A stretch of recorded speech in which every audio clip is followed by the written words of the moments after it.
Welcome to the reading analysis of lesson 2. Let's get started right away. There's a little typo here, don't mind me. So, you remember from the first lesson that we first looked for the verb, and the verb is on position 2. Now this one is quite something. If you count 2, 1, 2, you will not be lucky. And you remember em can never be a verb because we don't have this ending with verbs. Yeah. So let's go a little bit further, and you will learn at one point, whenever you have these little words like auf, in, an, they actually build a group with a noun. A noun is a word with a capital letter like these. They will build a group, yeah, and that group then takes position 1. And of course, position 2 then is obvious, and you might have spotted it right away because the ist is very easy to find. So something is, and somehow it has to do with the t-shirt, which hopefully you understand. So what is it? This is a tricky one. This t-shirt is not the thing that is. The thing that is comes later, and that's this thing. Ein großer Kaffeefleck. We had the word before, I didn't go into Fleck, but Kaffee. But you remember we talked about Kaffee on documents, meaning this is a coffee stain. Yeah. So Kaffee is easy. Fleck, Ben Affleck has a lot of stains on his white vest. Yeah. So maybe there is an English word like fleck that somehow is related to stain, but I don't know it. So there is a stain of coffee. And where is it? It's of course on the t-shirt, very likely. Auf means on. Auf literally, ideally, is translated with on top. So on top of his t-shirt, and the t-shirt is weiß. Funny enough, it's related to wisdom, but in this case it's a color. And what color is associated with wisdom? At least, I'm not even sure whether that's true, but that's the color white. Yeah? So somehow in German, wisdom and the color white are related. So there's a big white coffee stain. And if you remember from lesson 1, of course, it was the assistant that came into the office and was a bit nervous. Ich wusste es, Simone möchte etwas sagen. These are 2 sentences actually. So wusste is a word you don't have to know yet, but you see here wuss, again related to wisdom, and the base form is wissen, to know. So ich, clear, I knew it. Yeah. Simone möchte etwas sagen. So Simone is clear, verb is here. Möchte is a very important verb that you also will very soon practice. So the CH used to be a G, so this is mag. And mögen means to like, but möchten is a special version of that and means to would like. So Simone would like blah blah blah sagen. And sagen, if you shave the G, the German G, you get an English Y. Simone would like to say something. And funny enough, etwas literally means something. So Simone möchte etwas sagen. Aber Stefan ist schneller. So, like und, the aber doesn't take any position, it doesn't take any space.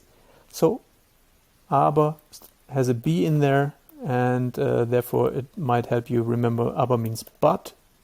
Stefan is, and schneller, some of you might have heard of schnell, yeah? There might be something like this, I'm not sure. But schnell simply means fast. Yeah, I have, it looks a bit like shell, yeah, like a shell. Imagine there's a fast bombshell heading your way. Not the nicest of association. And the ER is like in English, faster. Yeah. So, but Stefan is faster than Simone. Simone, etwas Seltsames ist passiert. He's addressing her. Something is passé, literally. Yeah? Is passé. So something has passed. And in German that means something has happened. The T here is often can mean the past. Yeah, this is how it's related. So something, etwas again, something is passiert. Seltsam might actually be interesting because it looks like the English word seldom. And it's very likely related to it. I haven't looked it up. Something seldom, that means something that is not very common, something uncommon, unusual has happened. Beautiful. Here's another one. The und we kill. Simone guckt skeptisch. Skeptisch, easy to figure, right? So that's basically skeptic. And Simone, what does she skeptically? Guckt. We cut off the ending always because that is just grammar, but the guck is the base. And in German, this is the only time where we actually pronounce a G like a K. Simone guckt. It's not guckt. Cooked, like a cook. Yeah. So what does the cook do? The cook looks skeptically. Yeah. That's a little mnemonic. So gucken, was guckst du? Guckst du? It's a common phrase you hear in Berlin. Was guckst du? What are you looking at? Yeah, be careful. It's a K. That very likely comes from Berlin, where they say kicken, to look. So Simone is looking skeptically, and I help you with this. The Z is not repeated, and Simone, second position is trinkt. Very easy to recognize, I hope, for you. T turns into D, drink. Something, the ein you might have learned by now means A. So what is she drinking? Mineral. And Wasser you might already have come across. If not, this is your chance. W-A-T-E-R. Mineral water. Yeah? So she takes something, she drinks mineral water. Ohne, I have no association, but Kohlensäure. Kohle, you might find soon, is coal, and the core ingredient of coal is carbon. So carbonated mineral water. Säure is an interesting word as well. Comes from sauer, which in English is sour. And in this case, it's acid. Acids are sour, so it's carbon acid, Kohlensäure.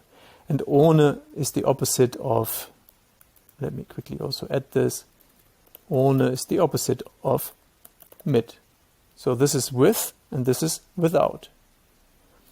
Where I come from, we don't say ohne Kohlensäure, or Mineralwasser mit Kohlensäure. We simply say, ironically, we say Wasser ohne, God knows why. Maybe Wasser ohne Geschmack, which means taste. I think that's rather it. Wasser ohne is carbonated mineral water. I can only imagine that Wasser ohne means water without any taste, because it's certainly not stilles Wasser, which would be the opposite. Stilles Wasser would indeed be still water, yeah, or water without gas. Good. So she drinks einen Schluck Mineralwasser ohne Kohlensäure. Lovely one. Meinst du das Kaffee-Desaster auf meinem Schreibtisch? So here we count 1, 2. There's the do, which you hopefully learn as you quickly. Meinst. It's tricky. Mean you. Yeah? The meinst du. Mean you.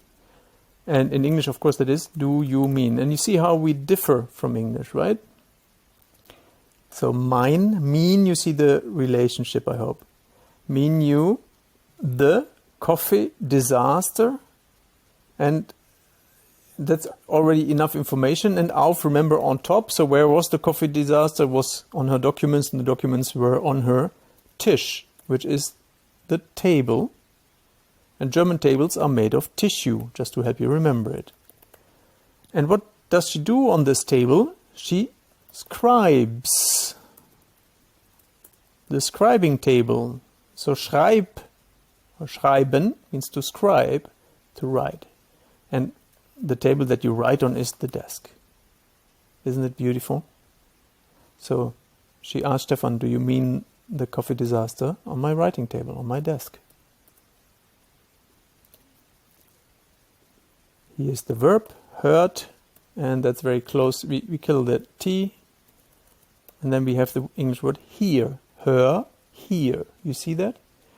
And little helper, hör, hören would be the basic form. Hör, if you reorganize the letters, you get the word or. O-H-R, and that means ear. And in English, if you then put an H in front of it, you have hear, because you hear with your ear. It's a lovely one, right?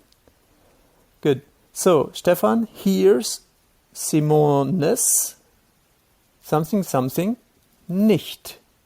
Nicht, soon you will learn, means nicht, not. Stefan hears not what Simone has said. I will not go into Bemerkung for now. Maybe, because you are all now freshly reminded that we had a Chancellorette, Kanzlerin called Merkel, and this is a little helper. Merken means to recognize. Let's recognize Angela Merkel. Yeah, it's a little easy thing. And bemerken means to comment or to point out. So I just pointed out to you that Merkel was the Kanzlerin of Germany until last year. Yeah, so it's all in there.